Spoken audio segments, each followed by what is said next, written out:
Hello students, welcome back to my channel exam Darpan. जितने भी बच्चे क्लास टेंथ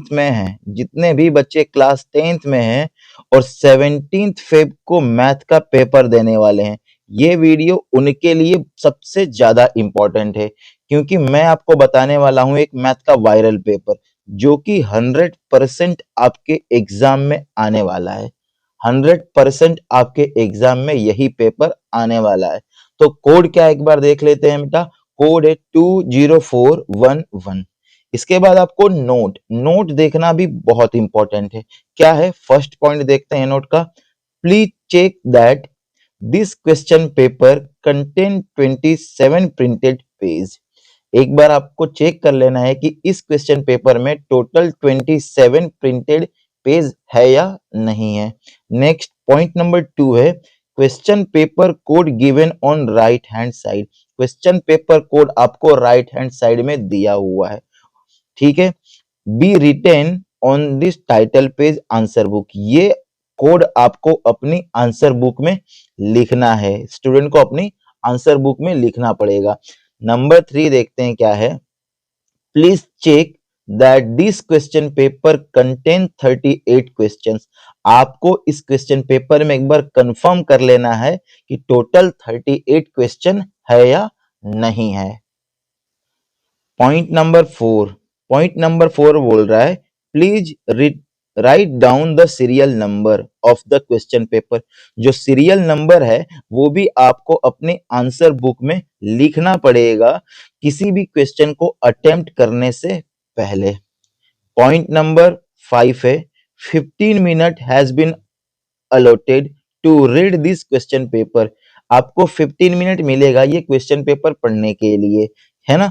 10:15 से लेके 10:30 तक आपको सिर्फ और सिर्फ क्वेश्चन पेपर पढ़ना है। The candidates will read this question paper. सिर्फ और सिर्फ क्या करना है, क्वेश्चन पेपर को रीड करना है, ठीक है। Will not right any answer.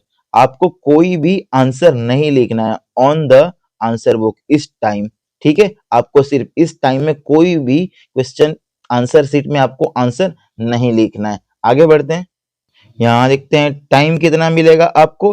तो आपको पूरे 3 आवर्स मिलने वाले हैं, पूरे 3 आवर्स मिलेंगे और 15 मिनट मिलने वाले हैं पढ़ने के लिए। तो टोटल टाइम होता है 3 आवर 15 मिनट आपको पूरा मिलने वाला है।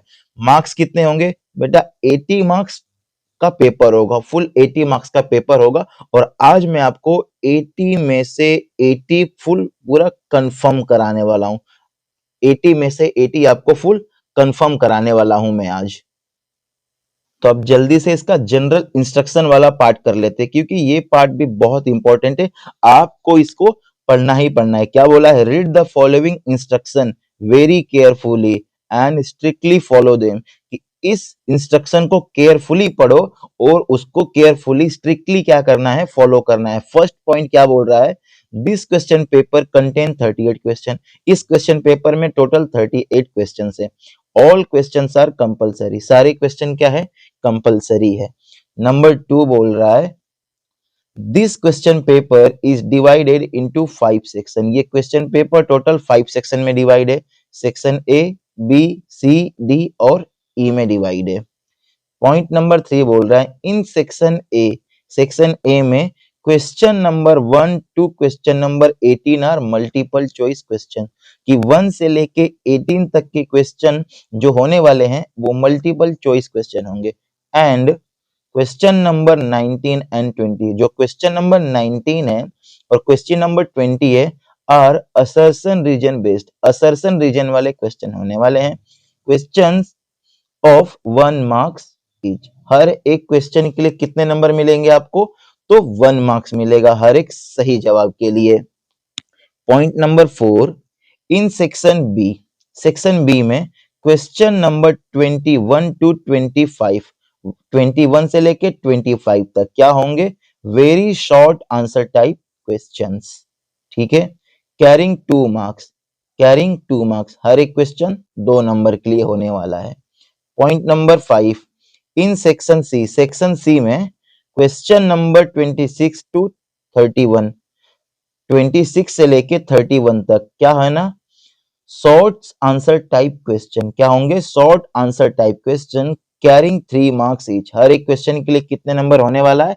तो 3 मार्क्स होने वाला है। Point number 6, in section D में question number 32 to 35 are long answer type questions. कि सेक्शन डी में कैसे क्वेश्चन होने वाले हैं? लॉन्ग आंसर टाइप के क्वेश्चन होंगे और हर एक क्वेश्चन के लिए कितना होगा? तो 5 मार्क्स मिलने वाला है आपको। Point number 7, in section E में क्वेश्चन नंबर 36 टू 38, 36 से स्टार्ट होगा 38 तक होगा।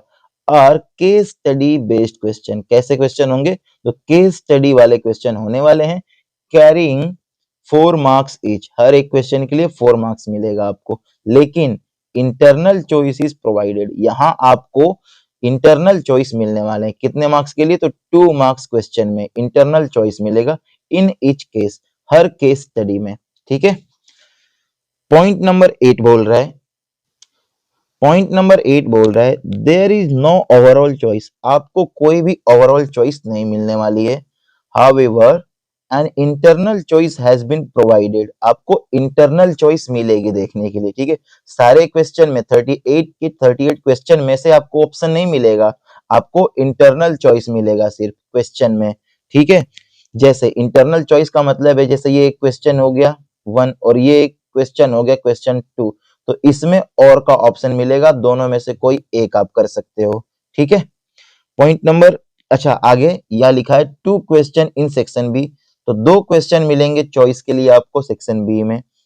2 क्वेश्चन इन सेक्शन सी में भी 2 क्वेश्चन मिलेंगे। 2 क्वेश्चन इन सेक्शन डी, और सेक्शन डी में भी 2 क्वेश्चन आपको चॉइस के लिए मिलने वाला है। And 3 questions in section E, और सेक्शन ई में टोटल 3 क्वेश्चन मिलने वाले हैं आपको चॉइस के। Point number 9, draw neat diagrams where required. अगर किसी डायग्राम बनाने की आपको जरूरत पड़ती है तो उसको नीट एंड क्लीन आपको बनाना है। टेक पाई 22/7। अगर पाई की वैल्यू की जरूरत पड़ती है तो आपने 22/7 रखना है। Whenever required, if not, अगर जरूरत नहीं पड़ती है तो कोई बात नहीं। Point number 10, use of calculator is not allowed. Calculator का यूज बिल्कुल भी अलाउ नहीं है, बिल्कुल भी अलाउ नहीं है। और यहां से शुरू होता है अब आपका सेक्शन ए, यहां से शुरू होता है बेटा आपका सेक्शन ए। बेटा देखते हैं सेक्शन ए क्या बोल रहा है। Section A, this section has comprise 20 multiple choice question. इस सेक्शन में 20 मल्टीपल चॉइस क्वेश्चन होने वाले हैं, कैरिंग 1 मार्क्स ईच। हर एक क्वेश्चन कितने नंबर के लिए होगा? 1 नंबर के लिए होगा। तो आज हम पूरे 20 के 20 देखेंगे एकदम कंप्लीट। देखते हैं फर्स्ट क्वेश्चन क्या है। If the first term on AP, कि एपी का फर्स्ट टर्म इज ए, ठीक है, and its common difference is B, then its 10th term क्या होगा? तो पूछ रहा है कि एक एपी है जिसका फर्स्ट टर्म ए है, कॉमन डिफरेंस बी है, तो उसका 10th टर्म क्या होगा? तो 10th टर्म के लिए हम क्या लिखते हैं? A10 के लिए आपने पढ़ा होगा, हम लिखते हैं a plus 9d। Okay, a plus 9d लिखते हैं। तो A10 is equal to, first term क्या बोला है? a बोला है, तो यहाँ a ही लिख लूंगा मैं, प्लस कॉमन डिफरेंस कितना बोला है? b बोला है, तो यहाँ आ जाएगा bd। देखते हैं ऐसा कौन सा ऑप्शन है a plus B D. A plus, अच्छा यहाँ 9 लिखना है, a प्लस 9b, इस तरीके से। ठीक है, a plus 9b, a plus 9b, option number C इसका हो जाएगा बिल्कुल करेक्ट आंसर। ठीक है, तो देखो बेटा हमने क्या किया है कि 10 टर्म क्या होता है? a प्लस 9d, है ना। तो a को a लिखा क्योंकि फर्स्ट टर्म a है, प्लस 9, और d को इन्होंने बोला है b लिखने के लिए, तो इसके अकॉर्डिंग ऑप्शन नंबर सी अपना हो जाता है बिल्कुल करेक्ट आंसर। ऐसे ही करेंगे अब question number 2।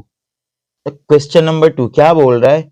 If the point 3,3/4 is the mid point, क्या है? मिड पॉइंट है, on the line segment joining the point, जो किस पॉइंट को ज्वाइन करता है? k, 0 and 7,3/2, then what is the value of k। तब k की वैल्यू क्या होगी यही हमें बताना है। तो मिड पॉइंट का फॉर्मूला क्या होता है आप सब जानते हो कि x के लिए हो जाएगा x1 प्लस x2 अपॉन में 2, और y के लिए हो जाएगा y1 प्लस y2 अपॉन में 2, है ना। ये है अपना x और ये y, क्यों? क्योंकि यही क्या है अपना मिड पॉइंट है। ऐसे ही ये x1 हो गया, y1 हो गया, x2 हो गया, y2 हो गया। तो अब बात आती है कि मैं x वाला लूं या y वाला लूं। तो यहाँ मुझे वैल्यू किसकी निकालनी है? k की निकालनी है, और k किस में आ रहा है? x वाले में। तो मैं x वाले पार्ट को काउंट करता हूं। तो x की वैल्यू कितनी हो गई? 3 हो गई। ओके, x की वैल्यू हो गई 3। x1 कितना है? k, तो यहां लिख लूंगा k, प्लस x2 कितना है? 7, तो यहां लिख लिया मैंने 7 अपॉन में 2। 1 रख के क्रॉस मल्टीप्लाई करूंगा तो 2 का मल्टीप्लाई 3 के साथ होगा, तो ये हो गया 6 इज इक्वल टू 1 का मल्टीप्लाई k प्लस 7 के साथ होगा, तो ये आ गया k प्लस 7। अब 7 प्लस का दूसरी साइड भेज दूंगा तो माइनस का हो जाएगा, ये हो गया 6 minus 7 is equal to k, और k की वैल्यू कितनी आ गई? -1। क्या ये कोई ऑप्शन में है -1? कहीं -1 ऑप्शन में है तो यार बिल्कुल ऑप्शन नंबर ए क्या है अपना इसका करेक्ट आंसर हो जाएगा। ऐसे ही करेंगे हम अब नेक्स्ट क्वेश्चन, जो कि question number third. Question number third बोल रहा है the area of a sector of a circle with radius 7 centimetre. ठीक है, एरिया ऑफ सेक्टर फाइंड करना है, रेडियस कितना है? 7 centimetre. When the angle of the sector is, और उसका एंगल कितना है? 60 है। तो एरिया ऑफ सेक्टर का फॉर्मूला क्या था? तो theta upon 360 multiply pi R square, है ना। थीटा मतलब एंगल, एंगल कितना दिया हुआ है? 60 का दिया हुआ है, और ये हो गया अपॉन में 360 मल्टीप्लाई पाई की वैल्यू 22 अपॉन में 7, और आर की वैल्यू कितनी है? 7 दो बार है, तो यहाँ मैं 2 बार लिख लूंगा इस तरीके से। 7 से 7 हो गया कैंसल, 0 से 0, 6 1 जा 6 और 6 6 जा 36। ओके, इसका मल्टीप्लाई करता हूं मैं 22 का 7 में, 22 का मल्टीप्लाई करूंगा 7 2 जा 14 को 4, 1 हो गया कैरी, 7 2 जा 14 और ये हो गया 15, 15 अपॉन में 6। ठीक है, क्या ये कहीं ऑप्शन दिख रहा है? बिल्कुल नहीं। क्या करना पड़ेगा इसे मुझे? डिवाइड हो रहा है 2 से, तो डिवाइड कर लूंगा, तो ये हो गया 2 से डिवाइड करूंगा तो 2 7 टाइम और वापस 7 टाइम, 2 3 टाइम, क्या आ गया? 77/3। है कोई ऑप्शन अपना? तो हाँ, option number B. Option number B क्या हो जाएगा इसका अपना बिल्कुल सही जवाब हो जाएगा। और इस तरह करके अभी तक हमने अपने 3 मार्क्स पूरे पक्के कर लिए। आगे करते हैं ऐसे ही। नंबर 4, नंबर 4 क्या बोल रहा है? टू डिफरेंट कॉइन, दो अलग अलग कॉइन है, आर टॉस टुगेदर, और दोनों को एक साथ टॉस किया गया है। The probability of getting exactly one tail, कि क्या प्रोबेबिलिटी होगी एग्जैक्टली वन टेल आना चाहिए। तो सोचो अगर ये एक कॉइन है, ये मेरे पास एक कॉइन और ये है मेरे पास दूसरी कॉइन। ठीक है, जब उड़ाया मैंने दोनों को एक साथ, तो हो सकता है इसके पास हेड आ गया, इसमें भी हेड आ गया, इसके पास टेल आ गया, इसके पास भी टेल आ गया। पर जब तीसरी बार उड़ाया मैंने तो इसके पास हेड आया पर इसके पास टेल आ गया। फिर एक बार उड़ाया तो हो सकता है कि इसके पास टेल आ जाए और इसके पास हेड आ गए। तो टोटल आउटकम कितने हो गए मेरे? यहाँ देखो, हेड हेड एक हो गया। ठीक है, यहाँ लिख लेता हूँ head head comma tail head, यही लिख रहा हूं मैं, टेल टेल हेड, और फिर क्या हो गया? हेड टेल, हेड टेल, और ये हो गया हेड हेड। टोटल कितने हो गए अपने को? 4 हो गए, 4 4 हो गए टोटल आउटकम। बट क्या बोला है? वन टेल आना चाहिए, वन टेल। तो वन टेल किस में आ रहा है? देखो, ये टेल टेल है, वन टेल किस में आ रहा है? तो आप बोलोगे सर यहाँ एक टेल आ रहा है, यहाँ एक टेल आ रहा है, यहाँ भी आ रहा है, तो टोटल 3 हो गया। और यही क्वेश्चन आपका हो जाएगा गलत, हो जाएगा गलत, क्योंकि यहाँ तो टेल 2 बार आया है ना। टेल कितनी बार आया? 2 बार। और हमें क्या बोला है? वन टेल आना चाहिए, दोनों में से सिर्फ एक टेल आना चाहिए। तो ऐसे केस मेरे पास 2 है। देखो, एक बार टेल आया है सिर्फ, एक बार टेल आया है सिर्फ, तो यहाँ लिखूंगा 2 और डिवाइड करूंगा तो ये हो गया 1/2 अपना correct option, option number B 1/2 क्या हो जाएगा, बिल्कुल सही जवाब इसका हो जाएगा। ठीक है, अगर पूछता है कि कितने टेल आ सकते हैं तो उस केस में 3/4 हो जाता, पर उसने पूछा है कि 1 टेल, सिर्फ 1 टेल आना चाहिए, तो एक बार टेल यहाँ आया और एक बार टेल यहाँ आया, तो ये गलती नहीं करनी है, संभल के इस क्वेश्चन को करना है। ठीक है, इजी दिखने वाले क्वेश्चन अक्सर गलत हो जाया करते हैं। आ जाओ करते हैं number 5। Number 5, in the given figure, ये फिगर दिया हुआ है आपको, फिगर में क्या बोल रहा है, in triangle P Q R, P Q R, P Q R में S T parallel to Q R, ये एस टी वाली जो लाइन है वो पैरेलल है क्यू आर के, तब पूछ रहा है कि पी एस की वैल्यू 16 है, पी एस ये वैल्यू कितनी है, 16 है, पी क्यू, पी क्यू कितना दिया हुआ है, 40 दिया हुआ है, तो पी से लेके क्यू तक पूरा दिया हुआ है। ठीक है, तो मैं यहां लिख लेता हूं कि पी क्यू अपना हो गया 40। ओके, अब जरा बताओ कि पी क्यू तक पूरा 40 है तो क्यू एस कितना होगा, तो क्यू एस फाइंड करने के लिए मुझे क्यू एस फाइंड करने के लिए मुझे क्या करना पड़ेगा, पी क्यू में से 16 माइनस कर लूंगा, क्यू एस फाइंड करने के लिए पी क्यू में से ये माइनस कर लूंगा तो पता लग जाएगा, तो ये 40 में से मैं 16 माइनस कर लूंगा तो ये आ गया 24। ओके, तो ये आ गया अपना 24। आगे क्या पूछा है कि पीटी अपॉन टी आर कितना होगा, पीटी और टी आर का रेशियो क्या होगा, तो एक बार जरा समझो, अगर ये लाइन एस टी जो है क्यू आर के पैरेलल है, क्यू आर के पैरेलल है, तो बीपीटी के अकॉर्डिंग मैं लिख सकता हूं P S upon S Q is equal to P T upon T R, P T upon T R, यही पूछ भी रहा है ना। इसे सॉल्व करता हूं तो पी एस कितना है 16 अपॉन में एस क्यू कितना है 24, और ये किसके इक्वल हो गया, तो P T upon T R के, P T upon T R के डिवाइड भी हो रहा है 4 से, 4 जा 16 और ये 4 6 जा 24, वापस से डिवाइड हो रहा है 2 2 जा 2 3 जा।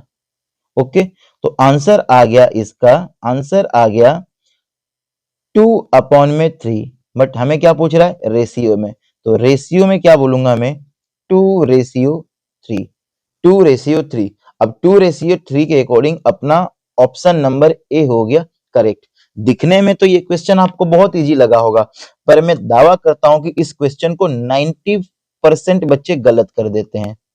अब गलत क्यों कर देते हैं, क्वेश्चन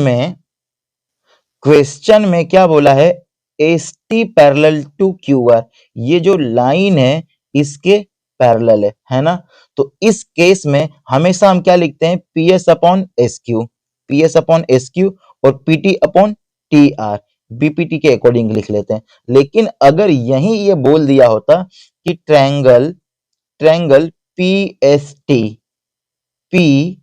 एस टी सिमिलर है ट्रायंगल पी क्यू आर के, पी क्यू आर के, तो इसका रूल बदल जाता, तो रूल बदल जाता और तब क्या क्वेश्चन लिखना पड़ता मुझे, P S upon P Q.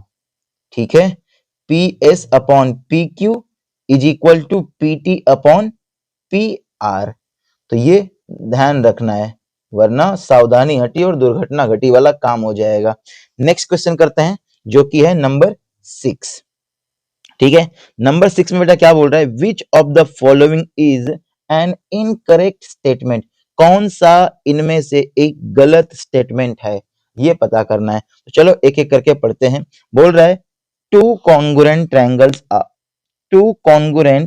Triangles are also similar, कि दो कॉन्ग्रुएंट ट्रायंगल हैं वो क्या होते हैं, सिमिलर भी होते हैं, तो ये तो बिल्कुल सही है। ठीक है, बिल्कुल सही है। नेक्स्ट बोल रहा है अ स्क्वायर, एक स्क्वायर है, and a rhombus are not similar, बिल्कुल एक स्क्वायर और एक रोम्बस सिमिलर नहीं होते हैं, ये वाली चीज भी सही है। नंबर सी बोल रहा है टू ट्रायंगल्स आर सिमिलर, कि दो ट्रायंगल क्या है, सिमिलर है, if their corresponding sides are proportional, अगर उनकी करेस्पॉन्डिंग साइड जो है प्रोपोर्शनल है, मतलब इक्वल है, तो वो सिमिलर होंगे। बिल्कुल, ये भी सही बात है। डी बोल रहा है, डी में देखते हैं टू पॉलीगन आर सिमिलर, की दो पॉलीगन क्या है, सिमिलर है, इफ एंड ओनली, सिर्फ और अगर they if their corresponding sides are in proportional, कब होंगे, कि जब उनकी करेस्पॉन्डिंग साइड क्या होगी, प्रोपोर्शनल होगी। तो नहीं, ऐसा गलत है, ये बिल्कुल नहीं हो सकता, क्योंकि करेस्पॉन्डिंग साइड का रेशियो तो प्रोपोर्शनल हो गया, पर जरूरी थोड़ी है कि उनके एंगल भी क्या हो, करेस्पॉन्डिंग वाले एंगल भी सेम हो, जरूरी तो नहीं है। तो इसका मतलब ऑप्शन डी क्या है, गलत है। तो क्या हो जाएगा इसका आंसर, ऑप्शन डी वाला गलत है। इसमें सही जवाब हो जाएगा ऑप्शन डी। आ गई बात समझ में? आ जाओ, ऐसे ही करते हैं नेक्स्ट सेवेंथ वाला क्वेश्चन नंबर 7। देखना बेटा 7 क्या बोल रहा है, 1 माइनस 10 स्क्वायर 45 अपॉन में 1 प्लस 10 स्क्वायर 45 है, इसकी वैल्यू क्या होगी, ये बताना है। इसकी वैल्यू क्या होगी, अगर मैं वैल्यू पुट करता हूं तो 1 माइनस 1045 की वैल्यू होती है 1, और 1 का स्क्वायर कितना हो जाएगा 1। ऐसे ही 1 है प्लस 1045 की वैल्यू कितनी होती है 1, और 1 का स्क्वायर क्या हो जाएगा 1। इसे सॉल्व करूंगा तो ये ऊपर 0 हो गया, अपॉन में 2 हो गया, और जब 2 से 0 को डिवाइड करूंगा तो 2 मल्टीप्लाई 0, 2 0 जा कितना आता है 0, आंसर क्या आ जाएगा 0। तो ये 0 किसकी वैल्यू होती है, तो आप बोलोगे कि सर 10 10 0 डिग्री की वैल्यू जो होती है 0 होती है, मतलब कौन सा हो जाएगा 10 0, कोई दिख रहा है? हाँ, option number D, option number D अपना क्या हो जाएगा, बिल्कुल इसका करेक्ट आंसर हो जाएगा। ऐसे ही करते हैं हम नेक्स्ट वाला क्वेश्चन, चलो आ जाओ देखते हैं क्या है नेक्स्ट क्वेश्चन। आगे करते हैं हम क्वेश्चन नंबर 8। क्वेश्चन नंबर 8 में बोल रहा है the empirical relationship between three measures of central tendency, कि इसमें कौन सा वाला सही है ये आपको बताना है, ठीक है ना। तो सबको अलग अलग देखने से अच्छा है इसका आप डायरेक्टली फॉर्मूला याद रखना क्या होता है, फिर उसके साथ मैच कर लेंगे। तो ये होता है three median, three median, median equal to two mean, two mean plus mode, है ना, ये फॉर्मूला होता है। और इसके साथ मैच कर लेते हैं, पहले तो थ्री मीडियन लिखा होना चाहिए, थ्री मीडियन तो सब में लिख, ये दोनों क्या हो गए अपने, कैंसिल हो गए इसके अकॉर्डिंग। तो थ्री ये दोनों हो गए, इसमें से टू मीन होना चाहिए, टू मीन किसके पास है, दोनों के पास टू मीन है, पर क्या होना चाहिए, प्लस का होना चाहिए, और प्लस का किस में, फर्स्ट वाले में। तो ऑप्शन नंबर फर्स्ट क्या हो जाएगा इसका, बिल्कुल करेक्ट आंसर हो जाएगा। करते हैं नंबर 9। नंबर 9 क्या बोल रहा है, a fair die is thrown once, एक डाइस को फेंका गया है, ठीक है। The probability of getting an even, even number आने की प्रोबेबिलिटी क्या है, पर वो इवन नंबर लेस होना चाहिए किससे, 3 से, वो 3 से लेस होना चाहिए। तो एक डाइस को अगर मैं रोल फेंकता हूं तो उसमें नंबर आने की चांस है 1 2 3 4 5 और 6, है ना। पर उसने क्या बोला है, 3 से लेस होना चाहिए, तो 3 से लेस तो ये दो नंबर ही हैं, बट उसने क्या बोला कि इवन नंबर आना चाहिए, तो इवन कौन है, सिर्फ और सिर्फ 2 है। तो मैं बोल सकता हूँ कि टोटल आउटकम 6 था, और 2 कितनी बार मिल सकता है, 1 टाइम मिल सकता है। तो प्रोबेबिलिटी हो गई इसकी 1/6, 1/6। ऑप्शन नंबर ए क्या हो जाएगा, बिल्कुल इसका करेक्ट आंसर हो जाएगा। ऐसे ही करते हैं हम नंबर 10 वाला। 10 में क्या बोल रहा है, the probability of the happening of an event P, अगर किसी चीज की होने की प्रोबेबिलिटी पी है, and the probability of non happening, और उसी चीज की ना होने की प्रोबेबिलिटी क्या है, क्यू है, the relation between P and Q, तो पी और क्यू के बीच रिलेशन क्या होगा, ये प्रोबेबिलिटी का डायरेक्ट क्वेश्चन है आपसे, स्टेटमेंट वाला पढ़ा था ना आपने एक प्रोबेबिलिटी, कॉम्प्लीमेंट प्रोबेबिलिटी, कॉम्प्लीमेंट क्या था, complement probability of event E, ठीक है, and the sum the probability of event not E equal to 1, कि किसी चीज की होने की प्रोबेबिलिटी और उसी चीज की ना होने की प्रोबेबिलिटी कितनी होती है, 1 होती है। मतलब होने की प्रोबेबिलिटी को P बोला है और इसको बोला है Q, तो ये अपना सही जवाब होना चाहिए। देखते हैं ये कहाँ है, P अपॉन Q प्लस 1, ठीक है। ऑप्शन नंबर सी पहले ही दिख गया, तो ऑप्शन नंबर सी क्या हो जाएगा, इसका बिल्कुल करेक्ट आंसर हो जाएगा। करते हैं 11th वाला, थोड़ा सा पेज में ऊपर कर लेता हूं। क्वेश्चन नंबर 11 क्या बोल रहा है, if alpha and beta are the zeros of the polynomial, इस पॉलिनोमियल के अल्फा और बीटा जीरोज है, then the value of 1 upon alpha plus 1 upon beta की वैल्यू क्या होगी। तो इसको सॉल्व कैसे करना है, देखो एक बार तो इसका एलसीएम ले लो, alpha 1 plus alpha 1 plus beta की वैल्यू निकालनी है, तो डायरेक्ट अल्फा और बीटा की वैल्यू निकालने मत बैठना, इतना टाइम नहीं होता है अपने पास। तो 1 एलसीएम ले लूंगा क्रॉस मल्टीप्लाई वाले मेथड से, तो बीटा का 1 के साथ मल्टीप्लाई होगा तो ये बन जाएगा बीटा, प्लस अल्फा का मल्टीप्लाई 1 के साथ होगा तो ये हो जाएगा प्लस अल्फा अपॉन में alpha into beta, alpha into beta.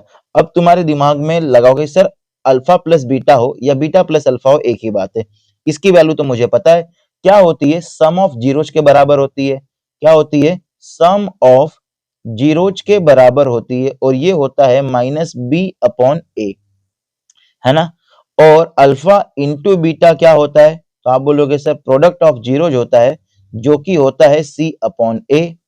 तो बी, ए और सी की वैल्यू कैसे पता लगेगी, तो ये रहा अपना ए, ये हो गया बी और ये हो गया सी। ओके, तो माइनस बी, तो 6 अपॉन कितना हो गया, 2 हो गया, तो यहां लिख लूंगा मैं 6 अपॉन 2 वैल्यू हो गई अल्फा प्लस बीटा की। अल्फा इंटू बीटा मतलब सी बाई ए, और सी कितना है -6 अपॉन में क्या हो जाएगा 2, ये हो गई अल्फा इंटू बीटा की वैल्यू। यही वैल्यू मैं यहाँ पुट कर देता हूं और कर लेता हूं सॉल्व। अल्फा प्लस बीटा कितना है 6/2, यहाँ लिखा मैंने अल्फा प्लस बीटा हो गया 6 अपॉन 2, ये मेन फ्रैक्शन है ऐसे लिखा। और अल्फा इंटू बीटा कितना है -6 अपॉन 2, यहाँ हो गया -6 अपॉन में 2, और ये वैल्यू रेसिप्रोकल होके ऊपर चली जाएगी। तो क्या हो जाएगा ये 6 अपॉन में 2 मल्टीप्लाई 2 अपॉन में माइनस का 6, 2 से 2 कैंसिल हो गया, 6 से 6 कैंसिल हो गया, क्या बचा माइनस का 1 बचा, माइनस का 1। क्या माइनस का 1 कोई ऑप्शन है, तो हाँ ऑप्शन नंबर ए हो जाएगा इसका करेक्ट आंसर। आ गया समझ में, आ गया हो समझ में। तो ऐसे ही करेंगे हम नंबर 12 वाला। जरा नंबर 12 वाला समझते हैं कि क्या है क्वेश्चन। क्वेश्चन बोल रहा है इन द गिवन फिगर, ये फिगर दिया हुआ है, A B is a tangent to a circle with centre O, कि ए बी क्या है, ये जो ए बी है ना एक टेंजेंट है, पॉइंट बी पे टच कर रहा है। If B A O, B A O की वैल्यू दी हुई है 42, then the value of X, तो इसकी वैल्यू क्या होगी। चलो समझो एक बार, अगर ये टेंजेंट है ए बी तो ये रेडियस है, ओ ए क्या है, ओ बी क्या है रेडियस है, तो यहाँ एंगल कितने का बनने वाला है 90 का बनने वाला है। और आपको पता है कि सर ट्रायंगल के तीनों एंगल का सम कितना होता है 180 होता है ना, 180 होता है। तो इससे क्या हो जाएगा मेरा ये वाला एंगल निकल जाएगा, तो मैं लिखूंगा यहाँ इन ट्रायंगल के तीनों एंगल का सम 180 होता है, तो यहां मैं कर लेता हूं इसे एंगल y, ठीक है। तो angle y plus 42 plus 90 is equal to कितना हो जाएगा 180, है ना। अब इसे ऐड कर लेता हूं मैं, y प्लस इसमें ऐड कर लूंगा तो ये कितना हो जाएगा 10 दे दूंगा तो 100, और ये हो गया 132 is equal to 180। Angle y निकालने के लिए मुझे करना पड़ेगा, angle y is equal to plus का था, दूसरी साइड जाके माइनस हो जाएगा, ये हो गया 180 माइनस 132। वैल्यू कितनी आ जाएगी माइनस करने के बाद, जब इसे आप माइनस करोगे तो ये आ जाएगा 48, ठीक है। y की वैल्यू निकल गई है, ऑप्शन में 48 भी है, 48 वाला आप सही मत कर देना कि आंसर आ गया, ये y की वैल्यू आई है। अब जरा बताओ y और x दोनों मिला के कितना होना चाहिए, लीनियर पेर एंगल हो जाएगा, है ना। एक स्ट्रेट लाइन पे एंगल कितने का होता है 180 डिग्री का होता है, तो एंगल y 48 का है, तो एंगल x कितने का होगा। तो इसके लिए मुझे 180 में से माइनस करना पड़ेगा 48, तो मुझे मिल जाएगा एंगल एक्स, है ना। टोटल एंगल 180 का था, y वाला 180 में से माइनस कर लूंगा तो x वाला मिल जाएगा, क्योंकि मुझसे x ही पूछ रहा है। तो 180 में से 48 में क्या कर लूंगा, माइनस कर लूंगा। जब आप माइनस करोगे तो क्या मिल जाएगा हमें, 132, क्या हो जाएगा 132, और ये ऑप्शन नंबर डी अपना हो जाएगा इसका बिल्कुल correct answer. Okay, next question करते हैं नंबर 13। नेक्स्ट क्वेश्चन नंबर 13 क्या बोल रहा है, the distance between two parallel tangent, दो पैरेलल टेंजेंट है। तो यहां मैंने बना लिया कि ये एक सर्कल हो गया और ये एक टेंजेंट हो गया और ये एक टेंजेंट हो गया, और दोनों पैरेलल है, और दोनों पैरेलल के बीच की डिस्टेंस कितनी है, 3.5, लेकिन रेडियस के फॉर्म में दिए, तो पूरी डिस्टेंस तो ये होगी ना, तो ये सर्कल का डायमीटर हो गया, और इतना दिया हुआ है, ये दिया हुआ है 3.5। तो पूछ रहा है द डिस्टेंस, टोटल डिस्टेंस कितनी होगी। अगर इसे मैं नाम दे दूं ए और इसे नाम दे दूं बी, तो ये पूछ रहा है कि ए बी की डिस्टेंस कितनी होगी। अगर ये 3.5 है तो ये भी क्या होगा, 3.5 ही होगा, और दोनों को अगर ऐड कर लूं तो कितना हो जाएगा, 3.5 प्लस 3.5, और ये आंसर हो जाएगा 7 सेंटीमीटर, करेक्ट हो जाएगा 7। कौन सा है, option number D, option number D क्या हो जाएगा अपना बिल्कुल करेक्ट आंसर हो जाएगा इसका। क्वेश्चन नंबर 14 बोल रहा है which of the following is not a graph of quadratic polynomial, कि कौन सा ग्राफ है जो क्वाड्रेटिक पॉलिनोमियल का नहीं होगा। 1 2 3 4, चारों को देख के बताना है ना। अब आप ये मत सोचना कि क्वाड्रेटिक का मतलब होता है कि A X square plus B X plus C, तो जिसमें 2 बार कट कर रहा होगा, जिसके 2 जीरोज होंगे वो हो जाएगा, तो इसके अकॉर्डिंग तो ये हो गया, ये तो 3 बार कट कर रहा है, नहीं ऐसे मत दिमाग लगाना। आप याद रखना कि क्वाड्रेटिक जो पॉलिनोमियल होता है उसका ग्राफ ऑलवेज एक पैराबोला बनता है, ऑलवेज पैराबोला। पैराबोला का मतलब होता है कुछ इस तरीके से, वो कहीं भी हो सकता है, ये यहाँ भी हो सकता है, यहाँ भी हो सकता है, यहाँ भी हो सकता है, ये अपवर्ड डायरेक्शन में खुल रहा है, हो सकता है ये इस तरीके से हो जाए, इस तरीके से किसी भी डायरेक्शन में, ठीक है। तो जो भी फिगर में पैराबोला नहीं होगा वही अपना क्या होगा, बिल्कुल आंसर हो जाएगा, वो ग्राफ नहीं होगा क्वाड्रेटिक पॉलिनोमियल का। तो ये क्या हो रहा है, पैराबोला है, तो ये तो ठीक है, ये भी पैराबोला है, ये भी ठीक है, ये भी क्या है, एक पैराबोला ही है।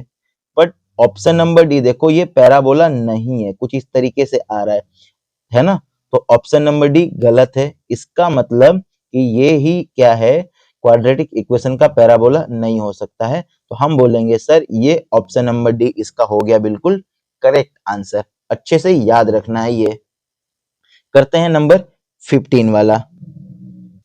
नंबर 15 है इफ द क्वाड्रेटिक इक्वेशन क्या है, x square plus ax plus c is equal to 0 where a is not equal to 0 has two real and equal root, then कौन सा ऑप्शन सही होगा, है ना। तो अब टू रियल और इक्वल रूट के लिए केस है क्या, तो आपने पढ़ा होगा कि d इज इक्वल टू 0 होना चाहिए, डिस्क्रिमिनेंट क्या होना चाहिए, 0 होना चाहिए टू इक्वल रूट के लिए। और फॉर्मूला क्या था इसका, d is equal to B square minus 4ac, है ना। d की वैल्यू 0 तो यहां 0 रख दिया मैंने, इक्वल टू b की वैल्यू क्या है, a b c, a की वैल्यू a है, b की वैल्यू भी a है, तो यहां हो गया a का स्क्वायर माइनस 4 मल्टीप्लाई में a की वैल्यू क्या है, a है, c की वैल्यू c है, तो ये आ गया a c। ओके, a का स्क्वायर तो ऐसे होगा, ये माइनस का है, दूसरी साइड ट्रांसफर करूंगा तो ये हो जाएगा 4ac is equal to a का स्क्वायर, बट a से एक एक कट जाएगा तो क्या बचेगा यहाँ, 4c is equal to a। अब देखते हैं कौन सा ऑप्शन इसमें सही है, a is equal to 4c, a is equal to 4c, option number A हो जाएगा अपना करेक्ट आंसर। ऐसे ही करते हैं हम नंबर 16 वाला। नंबर 16 में देखो क्या बोल रहा है कि √5 √20 √45, तो इसका नेक्स्ट टर्म कौन सा होगा, इसका नेक्स्ट टर्म कौन सा होगा, डायरेक्टली हम पता नहीं कर सकते, है ना। √5 है, √5 को ऐसे ही लिख लिया √5। 20 को मैं क्या लिख सकता हूं, एक करके दिखाता हूं, देखो 20 के अगर मैं सारे फैक्टर निकालूं तो ये आता है अंडर रूट में 2 मल्टीप्लाई 5, है ना। 4 5 जा 20 और 2 का पेयर मिलके एक बाहर आएगा, तो मतलब 2 बाहर आ जाएगा, अंदर कौन हो जाएगा, 5 हो जाएगा। तो यहाँ लिख लेता हूं कि 2 बाहर आया, अंडर रूट में कौन रह गया, 5 रह गया। अगला नंबर है 45। ऐसे ही 45 का यहाँ देखो, 45 को भी ऐसे ही आप बोल सकते हो 3 मल्टीप्लाई 3 हो गया 9 और 9 5 जा होता है 45, मतलब ये 3 बाहर आ जाएगा इस तरीके से और अंडर रूट में कौन रह जाएगा, 5। तो ये हो गया 3 अंडर रूट में 5, है ना। 5 को लिख लिया, 20 को भी लिख लिया और ये रूट 45 को भी लिख लिया। पहला नंबर क्या था, 1 रूट 5, दूसरा नंबर है 2 रूट 5, तीसरा नंबर है 3 रूट 5।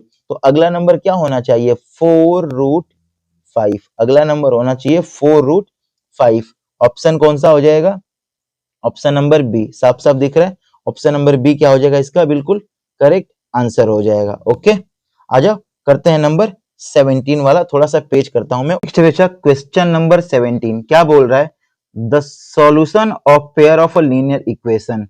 ये एक लीनियर इक्वेशन दी हुई है और ये एक लीनियर इक्वेशन है, इसके लिए सॉल्यूशन क्या होगा। तो सबसे पहले तो इसे बैलेंस कर लेंगे, बैलेंस तो है नहीं, तो इसमें देखो ये 4 है, तो यहाँ मैं मल्टीप्लाई कर लेता हूँ 4 से और इसमें मल्टीप्लाई कर लेता हूं मैं 3 से। ओके, जब मल्टीप्लाई करूंगा तो ये होगा 4 3 जा 12x प्लस 4 4 जा 16y। ऐसे ही 4 का 5 में होगा, 4 5 जा 20, ये इक्वेशन हो गई।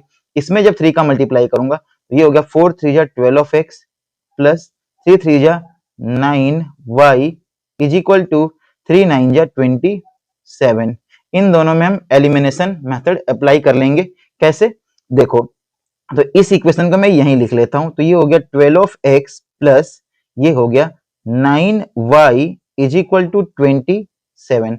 ओके, जब इसे सॉल्व करूंगा तो ये प्लस का है माइनस हो गया, प्लस का है माइनस हो गया और ये प्लस का है माइनस हो गया। यहाँ ये दोनों कैंसिल आउट हो जाएगा, ये 12 था तो यहाँ ये कैंसिल आउट हो गया, ये प्लस माइनस क्या हो जाएगा, माइनस हो जाएगा, क्या बचेगा 7y। साइन किसका लगेगा, जो नंबर बड़ा होगा, प्लस वाला बड़ा है तो प्लस का हो गया। अब अगर मैं 27 में से 20 माइनस करूंगा तो माइनस का 7 आ जाएगा, है ना, बड़े नंबर का साइन लग जाएगा, 27 माइनस का है, 7 से 7 को डिवाइड किया तो y की जो वैल्यू है, y की जो वैल्यू है ये आ गई -1। अब इस y की वैल्यू को ये जो ओरिजिनल इक्वेशन है किसी भी एक इक्वेशन में रख सकते हैं, मैं इसमें रख लेता हूं, आप किसी भी एक में रख सकते हो। देखो यहां रखता हूं मैं, तो ये 3 है, 3x ऐसे ही प्लस 4 और ये 1 रख रहा हूं, तो -4 -1 इज इक्वल टू हो गया 5। इसे सॉल्व करूंगा मैं, ठीक है, तो ये कितना हो जाएगा, चलो यहां करके देख लेते हैं हम। यहाँ तो ये हो गया, यहां कर लेते हैं 3x, ये हो गया 3x, 4 का -1 में होगा तो बेटा ये हो जाएगा -4 इज इक्वल टू 5 और ये माइनस का 4 इधर जाएगा तो क्या हो जाएगा, प्लस का हो जाएगा, मतलब ये हो गया 3x is equal to 5 plus 4 और ये होता है 3x इज इक्वल टू 9। यहां से x की वैल्यू निकालूंगा, 3 1 जा 3 3 जा, तो x की वैल्यू आ गई 3, x की वैल्यू क्या आ गई, 3 आ गई। तो y की वैल्यू -1, x की वैल्यू 3, कहाँ ये x की वैल्यू माइनस में, नहीं ये तो नहीं होगा, x की वैल्यू प्लस में, पर y की वैल्यू भी प्लस में, ये भी नहीं होगा। x की वैल्यू 3 है, y की वैल्यू -1, बिल्कुल सही, यही ऑप्शन अपना क्या हो जाएगा, बिल्कुल करेक्ट हो जाएगा। आ गया समझ में। ऐसे ही करते हैं हम क्वेश्चन नंबर 18 को। चलो देखते हैं क्या है क्वेश्चन नंबर 18। नंबर 18 पूछ रहा है, if x tan 45 cos 60 is equal to √3 sin 60 cot 60 then the value of x। तब x की वैल्यू क्या होगी ये हमें बताना है। वैल्यू पुट कर लेता हूं, जैसे दिया है वैसे, x है तो x लिखा, tan 45 की वैल्यू 1 होती है, मल्टीप्लाई cos 60 की वैल्यू क्या हो जाएगी, 1/2 हो जाएगी, 1/2 लिख लिया, इज इक्वल टू √3 है, √3 को √3 लिख लिया, मल्टीप्लाई साइन 60 की वैल्यू क्या होती है, तो √3/2 एज इट इज लिख लिया, मल्टीप्लाई कॉट 60 की वैल्यू क्या हो जाएगी, 1/√3। सबकी वैल्यू मैंने लिख लिया है। अब यहां क्या हो रहा है, √3 से √3 क्या हो गया, कैंसल हो गया, है ना। तो क्या बचा, x 1 का मल्टीप्लाई होगा तो यही आ जाएगा 1/2 इज इक्वल टू, यहां बचा है √3 मल्टीप्लाई में 1/2, ये 1 आ जाएगा ऊपर, 1/2 से 1/2 कैंसिल हो जाएगा, तो x की वैल्यू मिलती है हमें √3। क्या मिलती है? √3। कौन सा है इसमें? देखो एक बार, फर्स्ट वाला तो 1 है, नहीं, 1/√3 नहीं, √3। Option number C, option number C क्या हो जाएगा इसका? बिल्कुल सही आंसर हो जाएगा। नेक्स्ट करते हैं, हम आगे बढ़ते हैं। देखो आगे देखो, देखो बेटा, क्वेश्चन नंबर 19 एंड 20, जैसा कि हमने पढ़ा था इंस्ट्रक्शन पार्ट में कि ये क्वेश्चन क्या होने वाले हैं, असर्शन और रीजन बेस्ड होने वाले हैं। तो असर्शन और रीजन बेस्ड क्वेश्चन करने के लिए सबसे पहले तो इनके ऑप्शन पढ़ना बहुत जरूरी है ना। तो एक बार ऑप्शन पढ़ते हैं। Both assertion and reasons are true, कि जब दोनों ट्रू हो, and R is the correct explanation of assertion, और रीजन जो है असर्शन को अच्छे से एक्सप्लेन कर रहा हो, उस केस में नंबर ए वाला सही होगा। नंबर बी कब सही होगा? जब असर्शन और रीजन दोनों क्या हो? ट्रू हो, लेकिन रीजन असर्शन को अच्छे से एक्सप्लेन नहीं कर पा रहा हो, उस केस में नंबर बी सही होगा। नंबर सी कब सही होगा? असर्शन ट्रू हो बट रीजन गलत हो, तब सी सही होगा। डी कब सही होगा? असर्शन तो गलत हो बट रीजन तो सही हो, उस केस में डी। तो क्वेश्चन देखते हैं कि कौन सा ऑप्शन सही होगा 19 में और कौन सा ऑप्शन सही होगा 20 में। तो क्वेश्चन नंबर 19 पहले करते हैं हम। असर्शन बोल रहा है नंबर 19 में, assertion area of sector of a circle with radius R. Area of sector क्या होगा? अगर रेडियस उसकी आर है and angle with the degree measure, तो ये उसके एरिया ऑफ सेक्टर का फॉर्मूला दिया हुआ है। तो ये फॉर्मूला तो बिल्कुल गलत है, क्योंकि फॉर्मूला में ये 2πr नहीं होता है, बल्कि क्या होता है? पाई आर स्क्वायर होता है, तब जाके सही होता है। मतलब असर्शन अपना क्या है? फॉल्स है। असर्शन क्या है? फॉल्स है। जरा रीजन देख लेते हैं। Area of segment of a circle, एक सर्कल का एरिया ऑफ सेगमेंट क्या होता है? एरिया ऑफ करेस्पॉन्डिंग सेक्टर, ठीक है, उसमें से माइनस करना है एरिया ऑफ करेस्पॉन्डिंग ट्रायंगल, बिल्कुल सही है ये वाला। तो रीजन क्या है अपना? ट्रू है ना। हमने देखा था एक सर्कल है, अगर सेगमेंट का निकालना था, सेगमेंट वाला पार्ट, सेगमेंट का एरिया, ये वाला एरिया निकालना था, तो हम ये ट्रायंगल को माइनस कर लिया करते थे, सेक्टर में से ट्रायंगल को माइनस कर लिया करते थे। तो इसके अकॉर्डिंग तो अपना रीजन क्या है? ट्रू है, बट असर्शन क्या है? गलत है। असर्शन गलत, असर्शन गलत, option number D, option number D, assertion गलत है, रीजन ट्रू है। तो इस केस में तो ऑप्शन नंबर डी हो जाएगा बिल्कुल करेक्ट आंसर। नंबर 20 के लिए देख लेते हैं क्या होता है। नंबर 20 देखो, असर्शन बोल रहा है if two triangles are equiangular, अगर दो ट्रायंगल है और दोनों के दोनों इक्वी एंगुलर है, मतलब एंगल क्या है? इक्वल है, देन दे आर सिमिलर, बिल्कुल सिमिलर हो जाएंगे ए वाले रूल से, है ना, बिल्कुल। तो असर्शन तो अपना ट्रू हो गया। जरा रीजन भी देख लेते हैं। रीजन क्या है? If two triangles are similar, अगर दो ट्रायंगल सिमिलर हैं, देन दे आर कॉन्ग्रुएंट, तब वो कॉन्ग्रुएंट भी होंगे? नहीं, बिल्कुल भी जरूरी नहीं है। कॉन्ग्रुएंट होंगे तो सिमिलर हो सकते हैं, पर सिमिलर है तो कॉन्ग्रुएंट हो जाएंगे, ये जरूरी नहीं है। तो असर्शन ट्रू है, रीजन फॉल्स है। Assertion true, reason false. तो इस केस में अपना ऑप्शन नंबर सी हो जाएगा बिल्कुल करेक्ट आंसर। तो यहां तक बेटा हमने क्या कर लिया है? तो बेटा यहां तक हमने अपने 20 मार्क्स पूरे कर लिए हैं सेक्शन ए के लिए। अब करते हैं हम इसका